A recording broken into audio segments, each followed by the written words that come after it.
अगर आप सच में इंटेलिजेंट बनना चाहते हैं, भीड़ से अलग पहचान बनाना चाहते हैं और अपने जीवन में असली सफलता हासिल करना चाहते हैं, तो ये फिलॉसफी क्लास आपके लिए है। क्योंकि आप साधारण नहीं है, आप यूनिक है और आपकी यही यूनिकनेस तब निखर कर सामने आती है जब आपके भीतर समझ, क्लैरिटी और गहराई विकसित होती है। ये क्लास सिर्फ सोच समझने के बदलने के बारे में नहीं है, ये आपके सोचने और निर्णय लेने की क्षमता को एक नए स्तर पर ले जाने के बारे में है।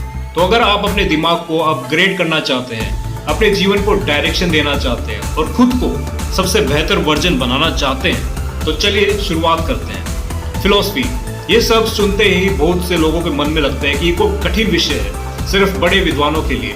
लेकिन सच्चाई इससे बिल्कुल अलग है। फिलॉसफी दो ग्रीक शब्दों से बना है, फिलो यानी प्रेम और सोफिया यानी ज्ञान या बुद्धि। इसका सीधा अर्थ है ज्ञान से प्रेम करना। यानी मेरे हिसाब से मैं अपनी समझ से एक ऐसे कॉज और इफेक्ट के चेन को देख सकता हूँ जो हर कोई नहीं देख पाता। तो आखिर में इंटेलिजेंस क्या है? इंटेलिजेंस केवल जानकारी नहीं है, ये किताबें याद करने से नहीं आती। इंटेलिजेंस वह क्षमता है जिससे आप जीवन में सवाल पूछ सकते हैं और अपने जीवन को सही रास्ता दे सकते हैं। जैसे सवाल पूछना, मैं यहाँ क्यों हूँ, सही जीवन क्या है, खुशी क्या है, सच्चाई क्या है। एक फिलोसोफर कोई विशेष व्यक्ति नहीं होता, वह कोई भी हो सकता है, आप भी। जिस दिन आप अपनी मान्यताओं पर सवाल उठाना शुरू कर देते हैं, उसी दिन आप सोचे समझे बिना जीने से मना कर देते हैं। उसी दिन से आप फिलोसफी से एक नया नजरिया बनाते हैं। कैसा लगेगा अगर तुमने पूरा जीवन केवल एक झूठ को सच मानकर जिया हो? क्योंकि अगर तुमने सच नहीं जाना तो अंतिम समय में तुम एक गहरे डिप्रेशन में चले जाओगे।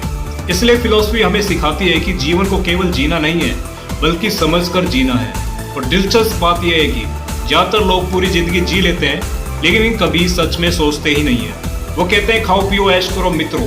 मैं इस बात से सहमत हूँ, लेकिन कब तक ऐश करोगे यार? समय तो पूछेगा ही कि अपने जीवन में क्या समझे। तो सवाल ये नहीं है कि फिलॉसफी क्या है, सवाल ये है कि क्या आप सही मायने में सोचना शुरू करते हैं, क्योंकि यहीं से बदलाव शुरू होता है।